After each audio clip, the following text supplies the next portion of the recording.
Claire Reynolds never expected her flight to become a battlefield. The moment she stepped onto Apex Air Flight 815, her mind was already in the future, fixated on the meeting in Chicago. She was about to change everything. Not just for her career, but for her ex-husband too, who thought she would never make it past middle management. She was on the edge of greatness, but the universe had a different plan. The gate agent's cheerful voice faded into the background as Claire's heels clicked sharply against the polished floor. She was used to the stares, the looks that said, "I don't belong," as she passed through the terminals. But she had learned to shut it out. She was a businesswoman, a woman of influence, and in her sharp navy suit, with her perfectly pulled back hair, she radiated power. No one could touch her.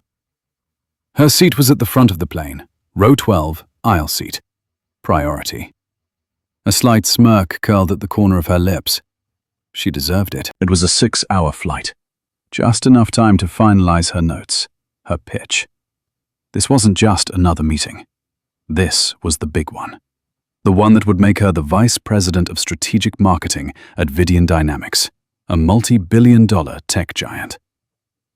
Claire carefully stowed her bag in the overhead compartment, watching the other passengers shuffle past. She was better than this. Better than the people around her. She could feel the weight of it. The difference between herself and the families sitting in the back of the plane. The people in sweatpants. The ones who hadn't earned a seat at the front. She had. And today, she was going to remind herself why. Her eyes darted over the crowd of passengers, but then froze. A man, tall, confident, sat with his daughter in row 12, right across the aisle. His deep laugh cut through the air, too loud, too carefree. His daughter, a teenager with thick, curly hair, smiled as they chatted. Claire's chest tightened. It wasn't the noise that bothered her, not really. It was the audacity. She wasn't used to sharing space with people like them, the wrong kind of people. She rolled her eyes, turning away. But it wasn't just that. It was the subtle, too familiar feeling of being surrounded by those who didn't belong in her world of polished suits and conference calls. But not today. Not today. Today she would prove that her world was the one that mattered. The flight attendant greeted her as she took her seat, her voice bright but unremarkable. Claire nodded absently, her focus already on the laptop she pulled from her bag. "I'll need that stowed, ma'am," the flight attendant said. Claire barely glanced up. "I'm just reviewing some materials. This is a critical flight," she said coldly, her voice cutting through the air like a blade. The flight attendant's smile tightened. Claire's fingers hovered over her keyboard, ignoring the woman, feeling the sting of frustration beginning to build in her chest. The plane was filling up around her, but her mind was elsewhere, on the meeting, on the job she was about to land. She had earned every ounce of this. But then, that voice, a voice that didn't belong. "Excuse us, Mum." The man and his daughter were standing in the aisle. Claire's blood ran cold. They were sitting in her row. Claire clenched her jaw. It wasn't just that they were sitting across the aisle. It was the audacity of them, together. The way they looked at her, the subtle challenge in his eyes. The man, tall, dark-skinned, his clothes pressed and sharp, his presence bold in a way that Claire couldn't ignore. The girl, silent, her eyes avoiding hers. Claire felt the weight of their discomfort. She felt it crawl under her skin, gnawing at her control. "You've got to be kidding me," she muttered under her breath, loud enough for them to hear. The man, David, paused, offering an apologetic smile. "Sorry, we just need to get by." Claire stiffened, standing reluctantly, pulling her bag from under the seat and moving to the side. The moment she did, she felt a sharp push against her. The girl, Maya, rushing past her with no apology, no sense of respect. Claire's stomach turned. This wasn't how it was supposed to go. She was supposed to be in control. The rest of the passengers boarded, and Claire felt herself trapped in her seat. She couldn't concentrate. She couldn't focus on her notes. The murmurs around her, the laughter from the row behind her, the subtle glances. She couldn't get them out of her head. The man and his daughter. They didn't belong here. Not in her world. She glanced up, catching David's eyes across the aisle. There it was again. The subtle sense of challenge. He wasn't just here to fly. He wasn't just another passenger. He was something else. The plane began to taxi, and Claire's thoughts raced. The frustration, the anger started to bubble up. She hated this feeling. She hated how they made her feel small, like she didn't belong in the world she had built. She was about to open her laptop again, but then the voice over the intercom made her freeze. "Ladies and gentlemen, we apologize for the delay. We have a situation regarding a passenger complaint. A member of the flight crew will be coming to assist." Claire's heart skipped. She wasn't sure why, but something inside her tightened. Her fingers tightened around her seatbelt. The door to the cockpit opened. David's head snapped up. Claire's eyes narrowed. She saw it before the others did. The captain. Marcus Cole, tall, commanding, and impossibly calm. He was the last person Claire expected to see walking through the aisle. He wasn't just another employee. He was the man in charge. And then, it hit her. Claire Reynolds was about to face the consequences of a lifetime of silent prejudice. And this was no ordinary plane ride. Her throat dried. The air felt thick. Something was shifting in the cabin, something she couldn't put her finger on yet. But Marcus Cole wasn't here to play by her rules. He was here to remind her that no one was above this plane. And the moment he stopped in front of her, his eyes unwavering, his presence absolute, Claire realized the truth. She wasn't in control anymore. Marcus Cole's footsteps were slow, deliberate, as if each one carried the weight of the entire cabin on his shoulders. The low hum of the engine, the soft rustling of papers, and the whispered conversations fell away as his polished black shoes clicked steadily across the aisle. The silence was palpable, suffocating. Claire's heart began to race as he passed, his gaze briefly flicking to her, a look of quiet authority that made her stomach twist. He didn't acknowledge her directly. He didn't need to. There was a power in his presence that transcended words, a calm authority that was both unsettling and undeniable. As he moved past first class, Claire felt her skin prickle, the hairs on the back of her neck standing on end. She had dealt with difficult people before, used her status, her charm, her wealth to get what she wanted. But this was different. Marcus wasn't swayed by that. He wasn't moved by her sharp suit, her polished demeanor. He was unmoved by her. Marcus stopped at the front of the first-class cabin, his back to Claire. For a long moment, he didn't speak. He stood there, gathering his thoughts, assessing the situation. Claire could feel her heart pounding, the sound of her pulse in her ears.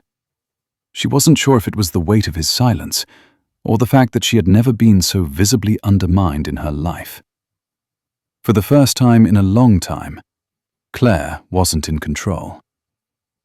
"Miss Jenkins," Marcus said, his voice low but firm, cutting through the tension in the cabin. The flight attendant, a young woman with a pinched smile, stepped forward quickly, her eyes wide with apprehension. "Yes, Captain?" she said, her voice wavering slightly. "Please repeat for my benefit the nature of the complaint," Marcus continued, his tone measured, his back still to Claire. The words felt like a declaration. Claire felt her cheeks flush. "Well," Miss Jenkins began, her hands twitching at her sides, "this passenger, Miss Claire Reynolds, has been complaining about the demographics of the flight. She's, been vocal about feeling uncomfortable with certain passengers and has asked to be moved." Marcus didn't flinch. He didn't move. His presence alone filled the space, his every word carrying an undeniable weight. "And what exactly did she say?" Miss Jenkins hesitated, her face turning pale as she repeated the words Claire had said earlier. the ones that had started all of this. She said there were too many black people on board, and she didn't feel safe. Claire's heart sank as the words hung in the air. She had been so sure, so confident, so certain that she was justified in her frustration. But hearing it out loud from someone else, it hit her differently. It sounded worse now, more hateful, more unprofessional. She couldn't take the words back. She couldn't unsay them. Marcus turned then, his eyes locking onto Claire's with such intensity that for a split second, the world around them seemed to disappear. He didn't need to say anything. His gaze was enough to speak volumes. Claire's mouth went dry, the weight of her own actions finally sinking in. Claire opened her mouth to speak, to defend herself, but no words came. She had been prepared for the battle, for the confrontation. She had been prepared to demand an apology, to challenge Marcus, to push back. But now, faced with his unwavering calm, his quiet power, she found herself speechless. The sharp retort she had rehearsed in her head seemed to vanish in the face of his stoic presence. Marcus took a step closer, his eyes never leaving hers. "Miss Reynolds," he said, his voice even, but carrying a tone of quiet authority that made her feel small. "I am the pilot in command of this aircraft, and on my aircraft, there is no room for hatred. There is no room for discrimination, not from any passenger, and certainly not from a senior executive like yourself." Claire's breath caught in her throat. The words stung, but it wasn't just the words. It was the way he spoke them, the unflinching authority behind them, the certainty that this was not up for discussion. The reality of what she had said, what she had allowed to slip from her lips, crashed into her like a wave. Marcus continued, his voice unwavering.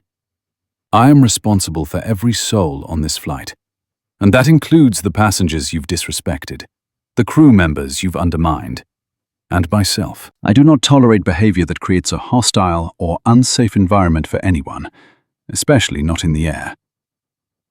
Claire felt her stomach twist. She had never been spoken to like this before. No one had ever dared challenge her, let alone stand in front of her with the force of Marcus Cole. She had always been the one who demanded respect, the one who was above it all. But now, she was the one being judged. She was the one who had crossed a line. For a moment, Marcus said nothing. He let his words settle in the air between them, heavy and undeniable. Claire opened her mouth again, but the words wouldn't come. There was nothing she could say to undo the damage. Finally, Marcus spoke again, his voice colder this time, more official. "You violated federal airline regulations, Miss Reynolds. You've created a hostile environment, one that threatens the comfort and safety of the other passengers on board. And for that, I'm afraid I must ask you to leave this flight." The finality in his words was absolute. There was no room for argument, no possibility of negotiation. Claire felt the blood drain from her face. She had never been dismissed so completely, so utterly. This wasn't just a flight. It was her reputation. It was her future. And now it was all slipping away, just like that. She stood up abruptly, her legs trembling beneath her. "You can't do this," she said, her voice shaking. "I'm a paying customer. You can't just throw me off like this." Marcus's gaze softened, but only for a moment. "You are indeed a paying customer, but you are also a threat to the safety and dignity of everyone on this aircraft. I will not allow you to continue this behavior. You'll be escorted off the plane and barred from flying with Apex Air in the future." Claire felt her world collapse around her. She could feel the eyes of the other passengers on her, their silent judgment weighing heavily on her. The murmurs had started, the quiet whispers that she could never escape. She was the one who had crossed the line, and now she was being held accountable. Marcus turned to Miss Jenkins. "Call security. We need to deplane this passenger immediately." Claire could feel the heat rise in her cheeks, the sting of embarrassment sharp and raw. She wasn't just losing her seat on the plane. She was losing everything. Her career, her reputation, her future. All of it was being dismantled in front of her eyes. As security approached, Claire's mind raced. She couldn't let this happen. She couldn't be seen as the woman who had been humiliated in front of the cabin full of strangers. But deep down, she knew it was already over. The moment she had opened her mouth, the moment she had let those words slip out, she had sealed her fate. The security officers stood at the end of the aisle, their eyes cold and impassive. One of them, a tall man with a buzz cut, stepped forward and extended a hand. "Miss Reynolds, we'll need you to gather your belongings and follow us." Claire's chest tightened as she reached for her bag, her hands trembling. She was still in shock. She could hear the applause from the back of the cabin, the sound of it echoing in her ears. She had been defeated. Not by Marcus Cole, not by the airline, but by her own arrogance, her own sense of entitlement. As she walked down the aisle, the stares of the other passengers followed her every step. Claire's face burned with shame, but there was nothing she could do to stop it. The door to the jet bridge opened, and the cold air of the terminal hit her like a slap. It was over. Marcus watched her leave, his face unreadable. He had done what needed to be done. But as the door clicked shut behind Claire, he knew this was just the beginning. As the door to the jet bridge clicked shut behind Claire, Marcus Cole returned to his seat, his mind already shifting back to the responsibilities awaiting him. He had done what was necessary, but it wasn't something he enjoyed. He didn't like the public spectacle. He didn't like the feeling of humiliation that had washed over Claire's face. But it was a necessary action, and in his line of work, doing the right thing often meant making decisions that weren't popular. The flight attendant, Sarah Jenkins, was already moving down the aisle, her eyes briefly meeting his with a silent acknowledgement of what had just happened. She didn't need to say anything. Her expression told him everything he needed to know. It wasn't easy, dealing with passengers like Claire, but someone had to set the standard. The rest of the passengers seemed to return to their business, some muttering under their breath, others pretending to ignore the tension that lingered in the cabin. Marcus felt the weight of it all, the stillness that had settled over the flight. It wasn't just about the incident anymore. It was about something deeper, something that had been festering in the background for far too long. He shifted in his seat, trying to focus on the paperwork in front of him, but the faces of the passengers, their eyes, the way they had silently judged Claire, the way they had watched her walk down the aisle with her head held high, kept coming back to him. It wasn't just about one person's actions. It was about a larger issue, one that needed to be addressed. People like Claire, people who thought they were untouchable, needed to be reminded that no one was above the law. No one was beyond accountability. The flight took off without incident, the roar of the engines drowning out the remaining whispers. Marcus glanced out the window as the planes soared into the sky. Chicago was fading below them, the city he had worked so hard to make a home. But even now, even as he left it behind, he knew that the fight wasn't over. It would never be over. As long as there were people like Claire Reynolds who thought they could get away with anything, it would always be a fight. The seatbelt sign blinked off, and the cabin crew began the meal service. Marcus's stomach growled, but he didn't have much of an appetite. He wasn't hungry for food. He was hungry for change. He was hungry for a world where people like Claire didn't get away with their behavior, where the systems that protected the powerful didn't have the power to silence the voices of the vulnerable. His phone buzzed in his pocket, and he glanced down to see a message from his assistant, Tim. "Meeting with the board in an hour. We'll need you to be prepared for questions regarding the incident earlier today. They're already aware of what happened. Expect them to ask about your decision." Marcus tapped a quick reply. "Understood. I'll be ready." He put the phone back in his pocket and leaned back in his seat, closing his eyes for a moment. There was no turning back now. His decision had been made, and the fallout would follow. He couldn't undo what had happened. but that didn't mean he wasn't prepared to face it. As the plane flew on, the hours stretched before him, each one filled with a mix of anticipation and dread. The higher up you went, the harder it was to stay grounded. And Marcus knew, all too well, the price of standing up for what was right. The announcement came over the intercom, and Marcus sat up straight. "Ladies and gentlemen, we will begin our descent into Chicago in approximately 30 minutes. Please make sure your seatbelts are fastened and all electronic devices are stowed." Marcus nodded to himself, already shifting his attention back to the work at hand. The next few hours were going to be intense. He would have to explain himself to the board, to his superiors, to the people who trusted him with their safety and the safety of everyone on this flight. He couldn't afford to make mistakes. Not now. He opened his briefcase and flipped through the pages, reviewing the figures, the presentations, the strategy he would present. He was prepared. But there was something gnawing at him, a feeling that he couldn't shake. It wasn't just about the meeting. It was about everything that had led to this moment. It was about Claire Reynolds, about the way she had tried to assert her privilege in a world that didn't owe her anything. He had seen it before, in every boardroom, in every meeting, in every corner of society. People like Claire didn't see themselves as part of the system. They saw themselves as above it. And that had to change. As the plane began its descent, Marcus's thoughts were interrupted by a tap on his shoulder. He turned to see Sarah Jenkins standing next to him, a hesitant look in her eyes. "Captain, there's something I think you should see," she said, her voice low, almost apologetic. Marcus raised an eyebrow, intrigued. "What is it?"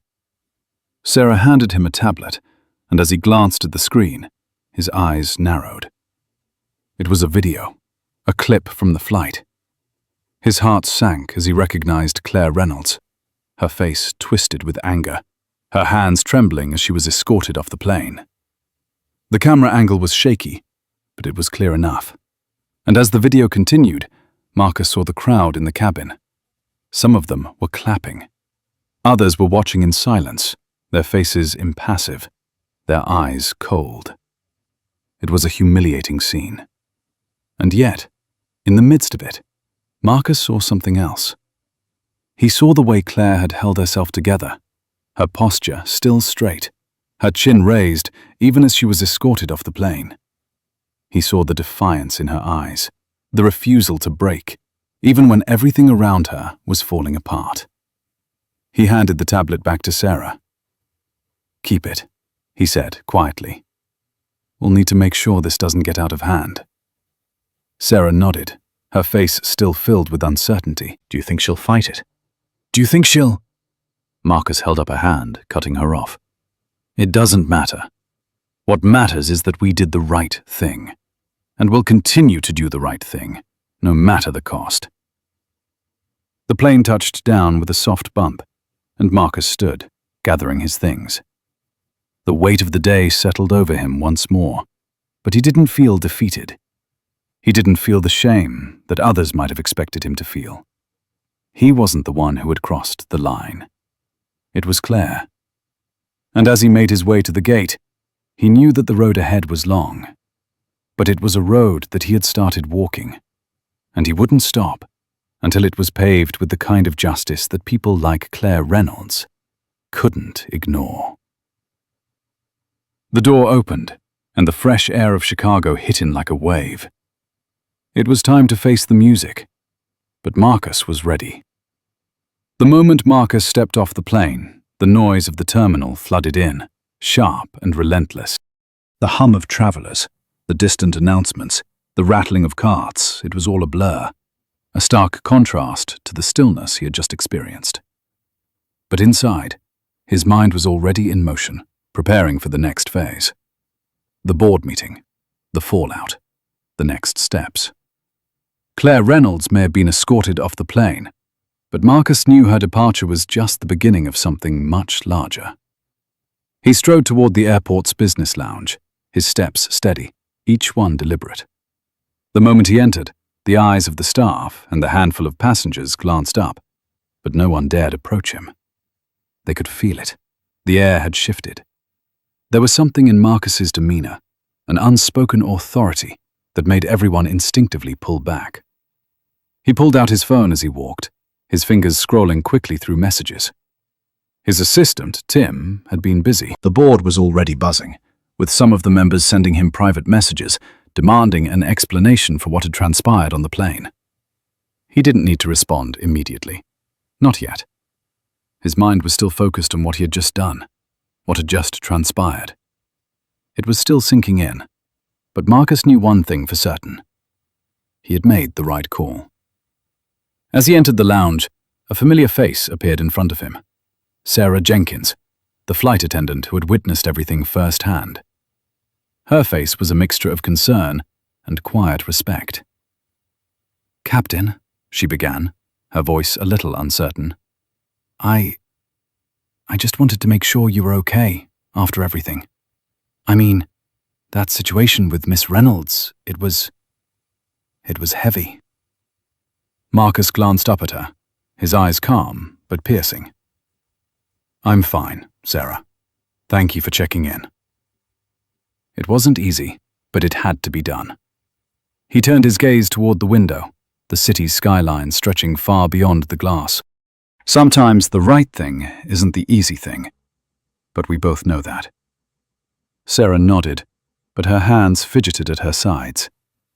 I wasn't sure if I should have said something sooner. She was, well, I've never seen anyone act that way before. It was, pretty racist." Her voice dropped as she spoke the word, and Marcus could see the hesitation in her eyes. He turned back to her. "You did the right thing, Sarah. You stuck to your training. You followed the procedure. It's not easy, especially when it's someone like her. But we all have a responsibility to uphold standards. That includes her." Sarah looked at him, eyes wide, as if she had expected him to say something different. But Marcus had already moved past it. He had his own battles to fight. "I'll handle the rest from here. You don't need to worry. We all have our part to play." As Sarah left, Marcus took a deep breath. The weight of the decision still hung over him, but it was no longer as heavy. It had been the right thing to do, and it had set a precedent. He wasn't just the pilot. He was the leader of the flight crew, and he was in control of how things went. As far as he was concerned, no one, no matter how high their position, was exempt from respect. His phone buzzed again. This time, it was Tim. "Marcus, the board's asking for an emergency meeting at the office. They want answers. They're already discussing how to address the situation with the media." Marcus ran a hand over his face, already preparing himself mentally for what was coming. He had expected this. What he hadn't expected was how quickly the news of the flight incident had spread. He had done everything by the book, yet now he was about to face the consequences of a decision that, to him, felt so clear. He typed a quick response. "I'll be there shortly. We'll address it head-on. No more delays." As he made his way out of the lounge and toward the car waiting for him outside, his mind shifted from the flight incident to the bigger picture. Bedean Dynamics, the meeting he had just boarded the plane for. It all felt like it had been swept aside by Claire Reynolds' actions. The deal, the negotiations, everything was now in question. But Marcus wasn't one to back down from challenges. He would go to that meeting. He would meet with the board. He would face whatever consequences came next. His car sped toward the headquarters, the city blurring past him in a fast-paced rush of light and motion. He sat back in his seat, thinking about the job he had done in transforming Apex Air, thinking about how much progress had been made and how much more there was to do. But Claire Reynolds had shown him one thing. No matter how far you rise, there will always be people who think they can hold you back, who think they can control you. Marcus wasn't going to let that happen. Not today, not ever. He arrived at the office just as the board members were gathering in the conference room. The tension was thick in the air. Marcus could feel the eyes of the executives on him as he stepped into the room. There was a brief moment of silence before the murmurs started. Tim was already standing at the head of the table, a look of anticipation on his face. "Marcus, glad you could join us. We need to discuss this whole situation with Miss Reynolds. The media's already picking up on it, and they're calling it a public relations disaster for Apex Air." Marcus held up his hand, silencing the room. "We need to get one thing straight," he said, his voice commanding. "This isn't about public relations. It's about integrity. What happened on that plane was unacceptable, but it was handled with the utmost professionalism. We can't let one person's actions, someone who thought she could get away with racism, define the way we do business. We are not going to cower or backpedal. This is an opportunity for us to stand tall and show the world who we really are." There was a long silence, the room heavy with the weight of his words. One of the board members, a man named Richard, cleared his throat. "But Marcus, the optics are bad. The media's framing it as an incident of discrimination. The board is worried about the fallout." Marcus met Richard's gaze, his eyes cold and unwavering. "Let them frame it however they want. The truth is, Claire Reynolds thought she was above the law. She wasn't. And that's what we need to make clear. We are the ones who set the tone, not her, not anyone else. And we won't let anyone like her tarnish what we've built." Another board member, Linda, shifted uncomfortably in her chair. "But what if this escalates? What if it becomes a legal issue?" Marcus's gaze hardened. "We'll deal with it, Linda. We'll deal with it head on, just like we always do. We're not running from this. We're not backing down. What's right is right, and that's what we stand for." The room grew quieter, the tension lifting slightly. Marcus's words had struck a chord. They had made their decision.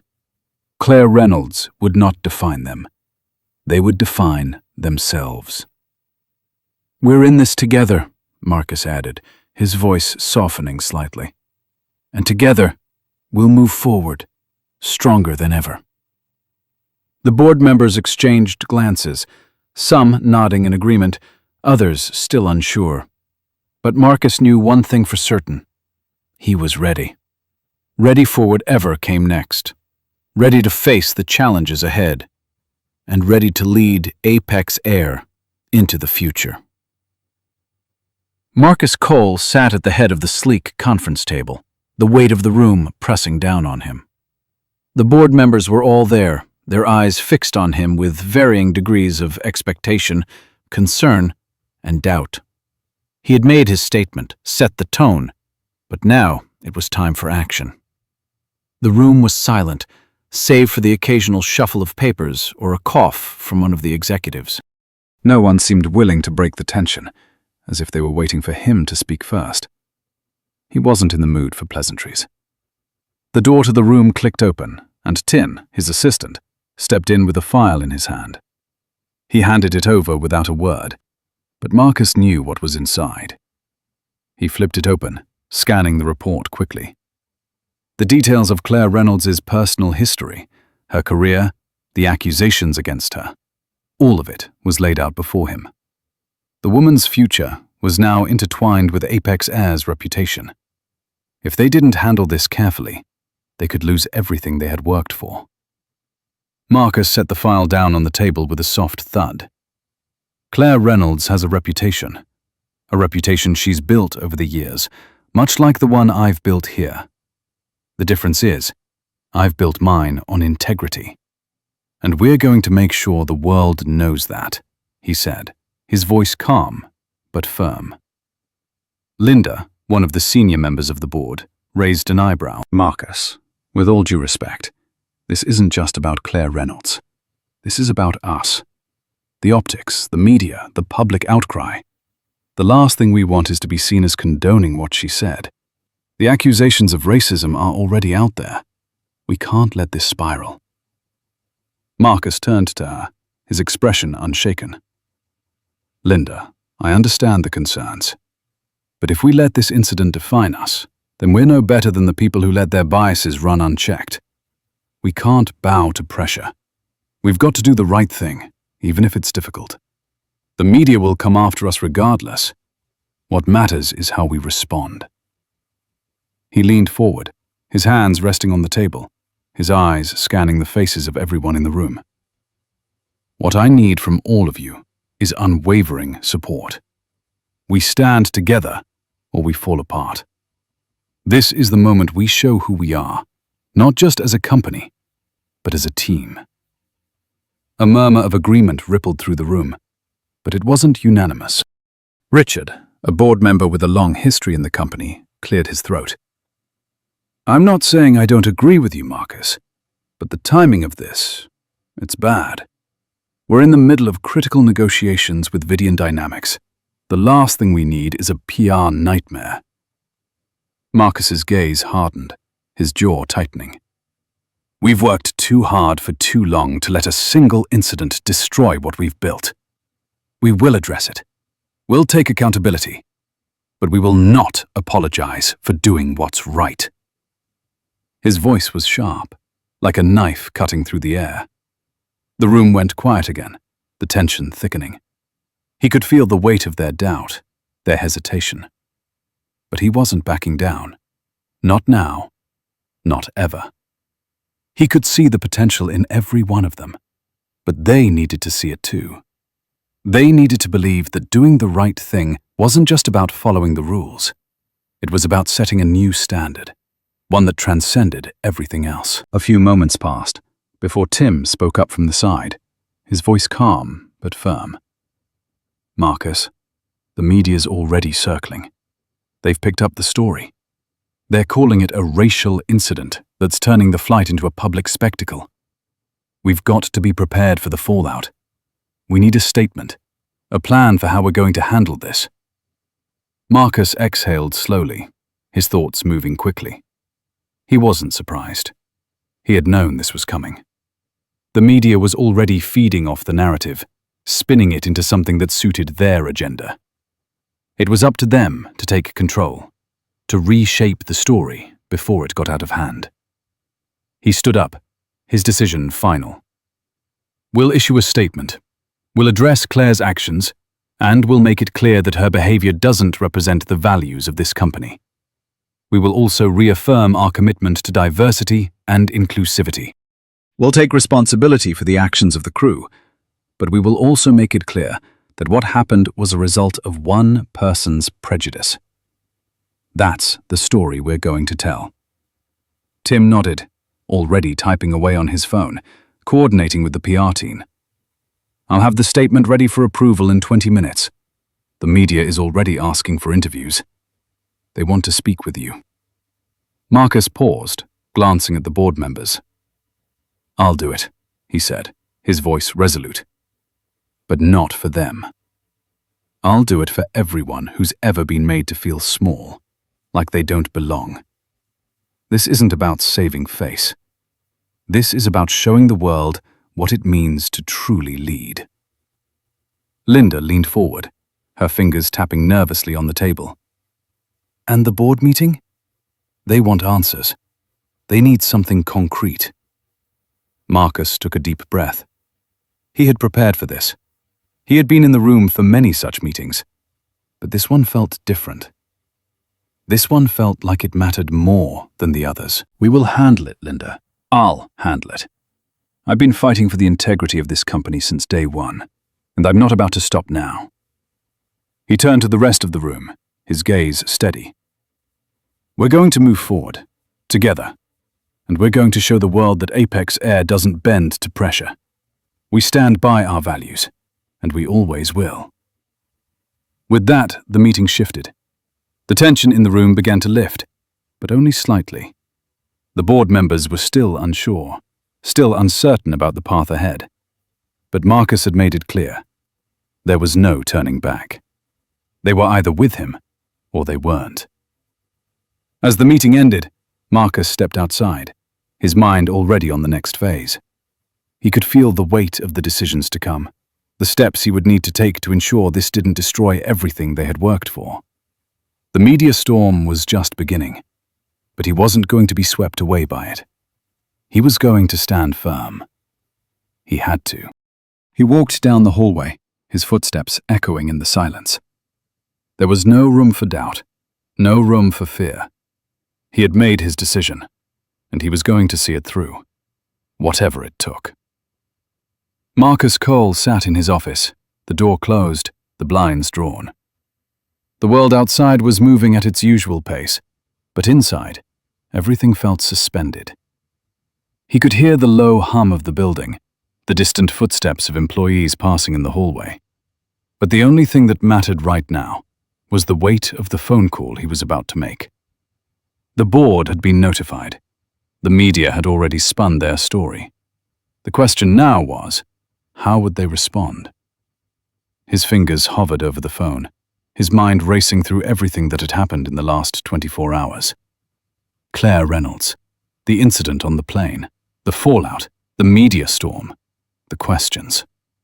Marcus knew the moment he had taken that stand on the plane, everything would change. The question now was how much he was willing to lose to do the right thing. But there was no going back. His phone buzzed, snapping him from his thoughts. It was a message from Tim.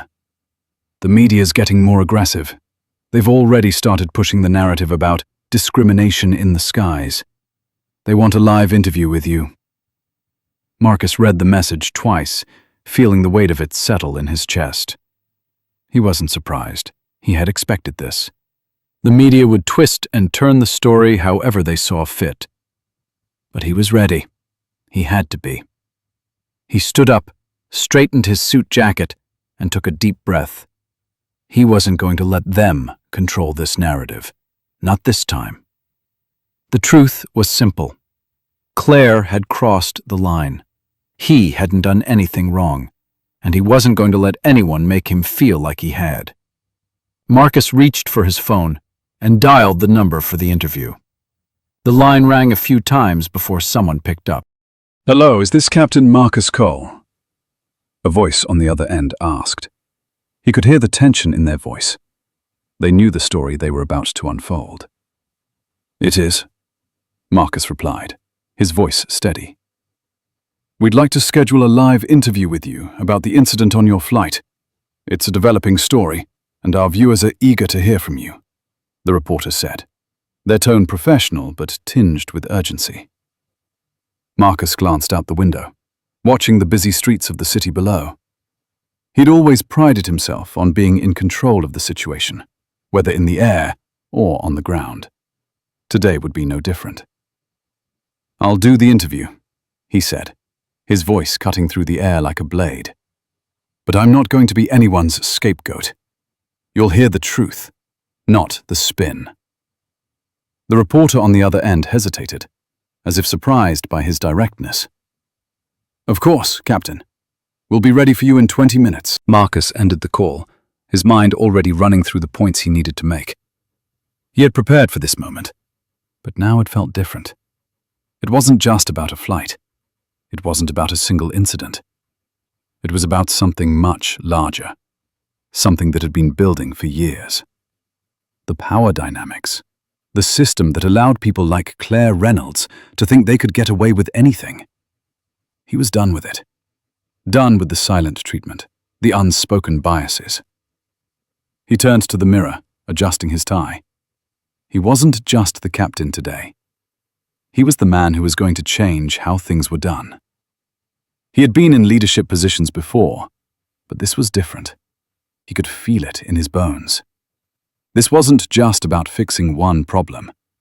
It was about fixing a system. As he entered the conference room for the interview, he noticed the crew setting up the cameras and lights. The reporter, a woman with sharp features and a no-nonsense attitude, was already in place. She didn't bother with pleasantries. "Captain Cole, thank you for agreeing to speak with us. We have to start by asking, do you feel that your actions were justified?" Marcus sat down in front of the camera, his posture straight, his gaze unwavering. "I do. My actions were justified. As the captain, it is my responsibility to ensure the safety and comfort of all passengers. When someone like Claire Reynolds uses their privilege to create a hostile environment, it's my duty to step in.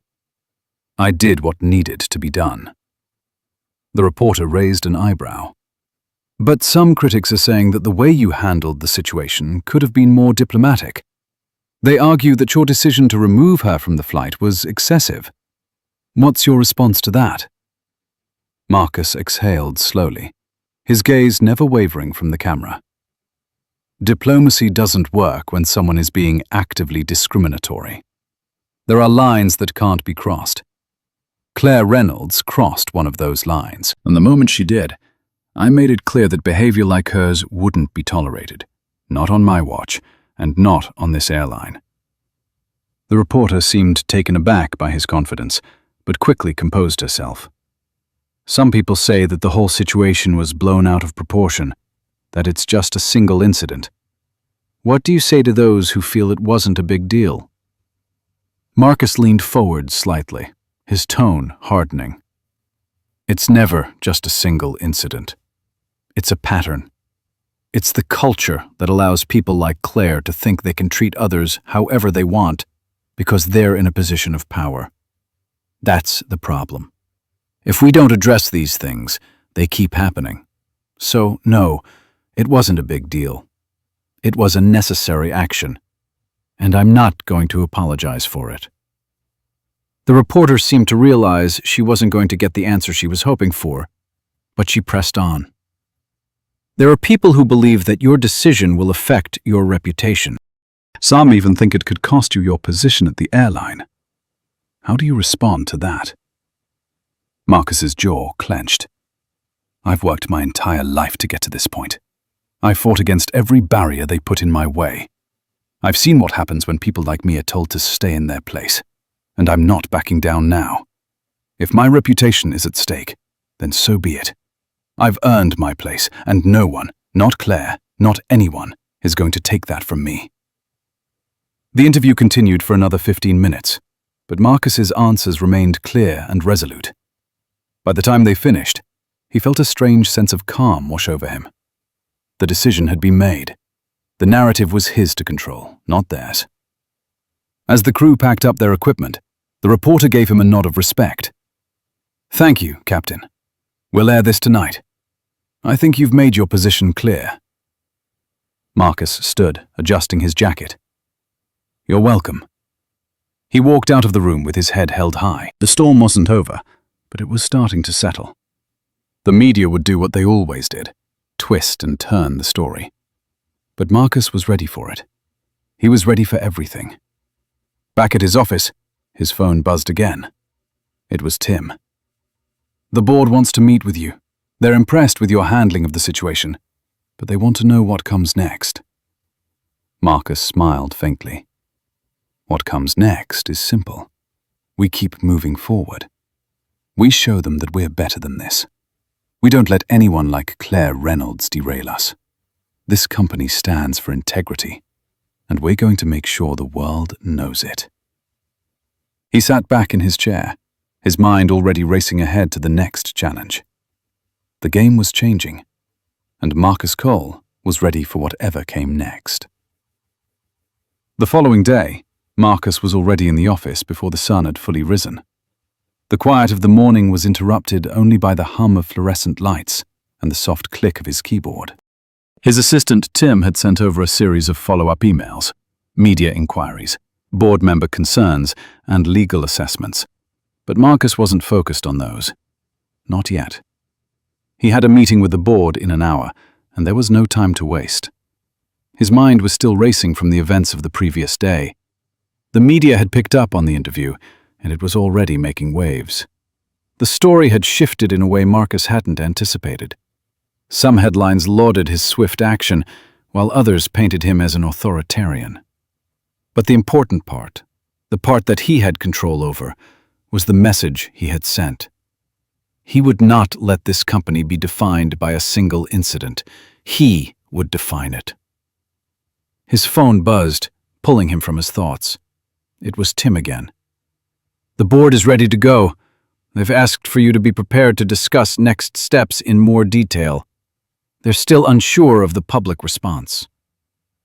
Marcus exhaled slowly, setting the phone down. The public response didn't matter. It was what came after that would determine the future. He stood up, buttoning his suit jacket. As he made his way to the conference room, the weight of the decision ahead of him settled in his chest.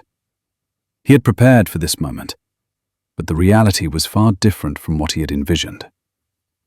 The door to the conference room opened, and the board members were already seated, their eyes expectant, their faces unreadable. Marcus took his place at the head of the table, his posture confident, but his mind alert. "Good morning, everyone," he said, his voice steady. "Let's get straight to it." Richard, one of the more senior board members, leaned forward, his expression stern. "Marcus, the media's been relentless. They're framing this as a battle over race and power, and frankly, it's starting to get ugly. How do we manage this?" Marcus's gaze didn't waver. "We manage it by staying the course. We don't back down." What happened on that plane was not just about a single passenger's behavior. It was about setting a standard. Apex Air will stand for what's right, no matter the cost. Linda, another board member, shook her head. "But what about the financial ramifications? The legal department is already preparing for potential lawsuits, and the media is questioning whether your actions were justified. If this escalates, it could cost us millions." Marcus exhaled slowly, looking around the room. He could see the concern in their eyes, but he knew what they didn't. This wasn't just about dollars and cents. It was about integrity.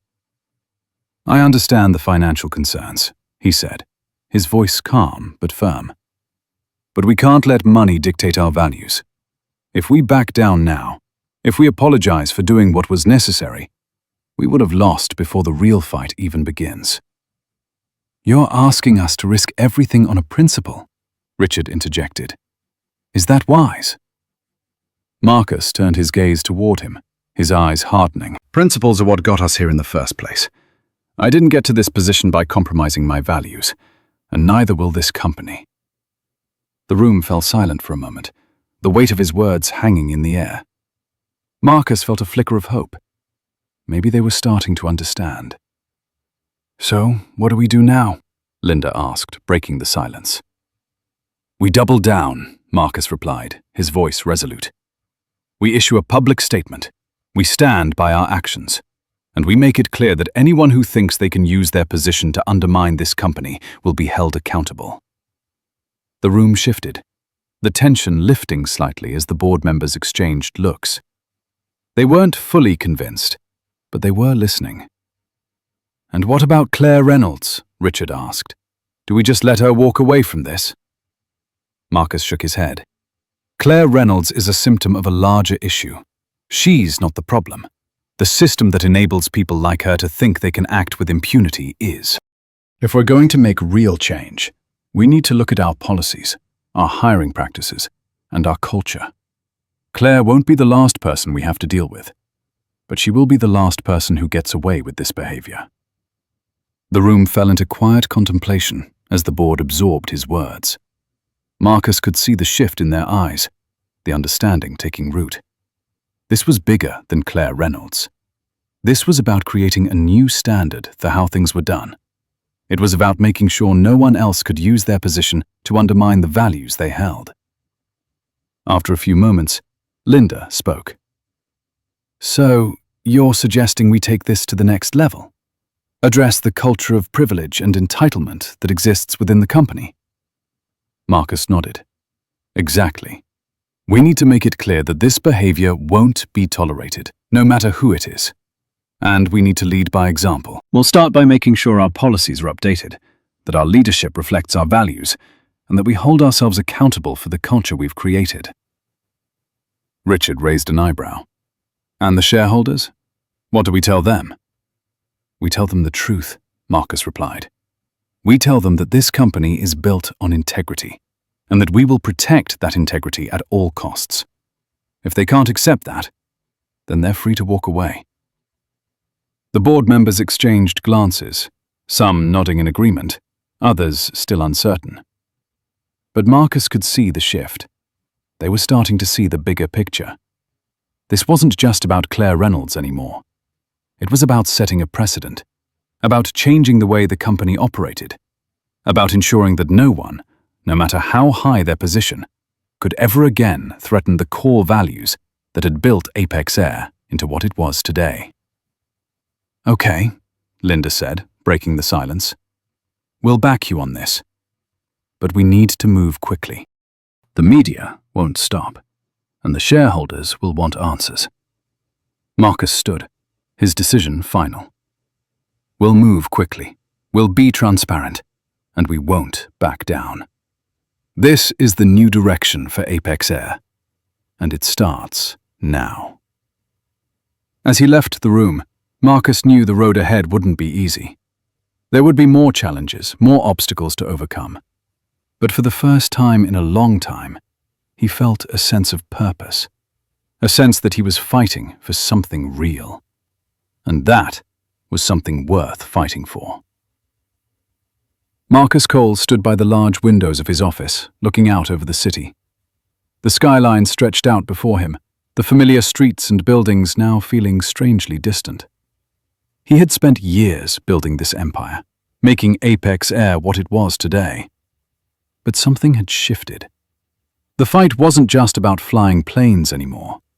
It was about changing the world, starting with the culture he had built. He had made the call. The public statement was ready. The press release was poised for distribution. But now, as the weight of the next steps settled in, he knew there was no turning back. The phone on his desk buzzed. He glanced down at the screen. It was Tim. "The media's calling for a live interview. They're really pushing for something direct from you, Marcus. This won't die down unless we address it head on." Marcus took a deep breath, his fingers pressing against his temples as the pressure mounted. He had known this was coming, but that didn't make it easier. The interview would happen. He had to control the narrative. He wasn't going to let anyone paint this as an attack on Apex Air or as a misstep in judgment. He had done what was right, and now he was going to show the world why it mattered. "Set it up," Marcus replied. "I'll do the interview, but not in my office. Take me to the studio." It took less than an hour to get everything arranged. Tim had made the calls, and now Marcus was sitting in front of a studio camera, the lights shining harshly down on him. He was ready. His face was calm, but his mind was already working, planning for what came next. The reporter, a sharp woman named Carla Miller, adjusted her microphone as she looked over her notes, her expression all business. "Captain Cole," she began, her voice steady but laced with the anticipation of the moment. "Thank you for agreeing to speak with us today. I have to ask, yesterday's events on Apex Air Flight 815 have sparked a public conversation about race, privilege, and accountability. How do you respond to the accusation that your actions were an overreach?" Marcus took a moment, letting the question linger, giving himself time to gather his thoughts. He wasn't going to let her corner him. He wasn't going to let anyone corner him. "I'm not here to make excuses for my actions," Marcus said, his voice strong, each word measured. What happened on Flight 815 was not about race, privilege, or power. It was about doing what was right. When someone's behavior puts others in danger, emotionally, physically, or mentally, it's my job as captain to intervene. Carla didn't flinch at his words. But many critics argue that you could have handled the situation more discreetly. Some have suggested that your decision to remove Miss Claire Reynolds from the flight may have been a publicity stunt. How do you respond to that? Marcus's eyes narrowed slightly, and his jaw tightened, but he maintained his composure. If handling the situation discreetly meant allowing discriminatory behavior to continue unchecked, then I'm not sure I would have been doing my job. This isn't about publicity, Carla. This is about integrity. Claire Reynolds thought she was above the law, and she wasn't. If that makes me a villain in their eyes, so be it. But I don't answer to them. I answer to the passengers I serve, to the crew I lead, and to the principles that have always guided me." The reporter looked down at her notes, her expression faltering for just a moment. She had been expecting a different answer, perhaps a more defensive one, but Marcus had given her nothing to latch onto. She quickly recovered, pressing on with the next question. "There are also those who say that the manner in which you confronted Miss Reynolds was inappropriate. They believe that you should have handled it with more diplomacy. What would you say to those people?" Marcus's posture straightened. He leaned forward slightly, his voice calm but unwavering. "Diplomacy has its place, but not in a situation where someone is making others uncomfortable. Diplomacy doesn't work when people are being harmed. Sometimes, being direct is the only way to protect those around you. If people are uncomfortable with that, then they'll have to find a way to accept it." "I'll never apologize for standing up for what's right." Carla nodded, taking in his words, but her expression remained skeptical. "Do you think this incident will affect your leadership within Apex Air? Some have even suggested that the company may face legal challenges or potential lawsuits as a result of this decision." Marcus's eyes hardened slightly, but he didn't flinch. "Let me be clear," he said, his voice colder now. "This company is built on respect. We have policies in place to ensure that every passenger and every crew member is treated with dignity. If someone breaks those rules, we hold them accountable. And if someone thinks they can use their privilege to get away with mistreating others, they'll find out the hard way that we don't tolerate it here. As for the legal challenges, let them come. We've got nothing to hide." Carla paused, clearly processing his response. She wasn't used to being met with such confidence, especially not from someone in his position. "And the board? What are they saying about your actions?" Marcus allowed himself a small smile, one that was barely perceptible but conveyed his satisfaction. "The board supports my decision. I've built this company with integrity, and I've made it clear to the board that we will continue to lead with those same values. They're behind me on this, and I have no doubt that they'll continue to stand by the decision we made. This is bigger than one passenger. It's about setting a standard for the company, for the industry." Carla nodded, impressed by his conviction, but unsure of how to proceed. "Do you think this situation will change the way people view you, Captain Cole?" Marcus's gaze softened, but the steel in his eyes never wavered. "I don't care how people view me. I care about doing what's right. If people respect me for that, then I've done my job. If they don't, that's their loss, not mine." Carla was silent for a moment, clearly taken aback by his bluntness. Finally, she asked, "And what about Claire Reynolds? What happens to her now?" Marcus didn't hesitate. "Claire will have to face the consequences of her actions, just like anyone else. She's a grown woman, and she made a choice. Now she has to live with it." The tension in the room hung for a moment, but Marcus's calmness kept it from boiling over. Carla looked at him, a new respect in her eyes, though she quickly masked it with a professional smile. "Thank you, Captain Cole, for your time today. We appreciate your perspective on this situation." Marcus stood, extending his hand toward her. "Thank you for having me." As he left the studio, the weight of the interview lifted slightly, but the battle was far from over. Marcus knew that the media would continue to spin the story, but he had said his piece. He had made his stand, and he had done so with conviction. Now, it was time to deal with the fallout. But as the door to the studio closed behind him, Marcus felt a sense of peace. He had done what was necessary. He had set a standard. And no one, not Claire Reynolds, not the media, no one could take that away from him. Marcus Cole sat in his office, his fingers tapping lightly on the desk as he stared out the window. The view of the city was as familiar as it was comforting, but today it felt distant. The usual hum of the city below, the cars moving, the distant voices, it all seemed muted in comparison to the storm raging in his mind. His phone had been buzzing non-stop since the interview aired. The media was in full swing, spinning the story in every direction. But Marcus wasn't interested in their version of events. He had made his statement. He had taken control of the narrative. Now, he had to deal with the aftermath. The door to his office creaked open, and Tim stepped inside. "Marcus, the board is requesting another meeting. They're concerned about the public perception. The media's been relentless, and some of them are starting to question your leadership. They want to know if you're still the right person to lead Apex Air through this." Marcus leaned back in his chair, exhaling slowly. "I'll handle it. Tell them I'll be in the conference room in 15 minutes. Tim nodded and left the room, closing the door behind him.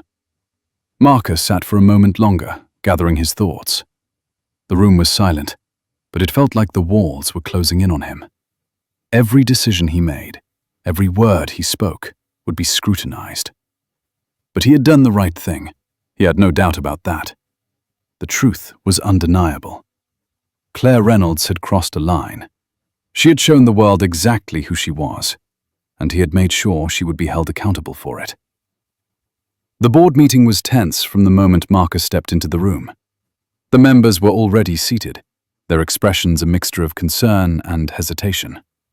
Richard, the senior board member, was the first to speak.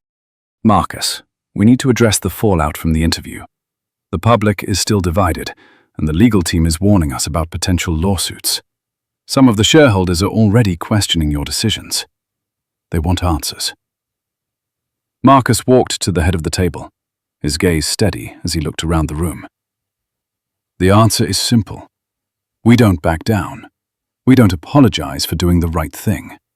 Claire Reynolds showed us who she really is, and I'm not going to let her actions or anyone else's tarnish what we built here." Linda, another board member, raised an eyebrow. "But Marcus, what about the media? What about the shareholders? We can't ignore the damage this is doing to our reputation." Marcus's gaze didn't waver. "Our reputation is built on integrity. If the media wants to spin this as a scandal, let them. If the shareholders can't understand that doing the right thing is more important than appeasing public opinion, then maybe they're not the right fit for this company. We're not in this for the short-term headlines. We're in it for the long game." There was a pause as the board members absorbed his words. Some nodded, but others exchanged uncertain glances. Marcus could see the doubt in their eyes. They wanted to be sure that the path he was proposing wouldn't lead to disaster. But he knew better. Standing firm in the face of adversity was the only way forward. Richard cleared his throat. "I understand your point, Marcus, but we're still at risk. The media is relentless, and the public doesn't forget easily. We need a concrete plan to move forward, a way to rebuild our image and restore trust." Marcus nodded. "I've already started that process. We'll issue a new statement, reaffirming our commitment to diversity and inclusivity. We'll launch a public campaign that highlights the values we stand for. And we'll make sure that every employee at Apex Air understands that we will not tolerate any form of discrimination or disrespect, no matter who the perpetrator is." Linda looked at him, her skepticism evident. "And what about Claire Reynolds? What happens to her now? Are we just going to let her walk away?" Marcus paused, his expression hardening. "Claire will face the consequences of her actions. I've already made it clear that her behavior won't be tolerated. But we're not going to let her be the focus of this. This is about the larger issue. This is about ensuring that we have a company culture where everyone feels safe and respected. Claire is just one example of the problem. We have to focus on the bigger picture." There was a moment of silence as the board members absorbed his words. Marcus could feel the weight of their doubt, but he also felt the quiet shift in the room. They were starting to see what he had already known. This wasn't just about one person. It was about changing the culture, about setting a standard that would shape Apex Air for years to come. Richard spoke again, his voice softer this time. "All right, Marcus. We'll support you on this. But you need to understand this won't be easy. There's a lot of work to do, and a lot of people to win back. Marcus nodded. I know, but I'm ready for it, and we're going to do it together. Apex Air has always been about leadership, and now it's time to lead by example. The meeting ended on a tense note, but there was a sense of resolve in the air. As Marcus walked back to his office, his mind raced through the steps ahead. The media storm would pass. The public would eventually forget. But what mattered most was that Apex Air came out of this stronger, more committed to its values than ever before. He sat back down at his desk and looked out the window once more.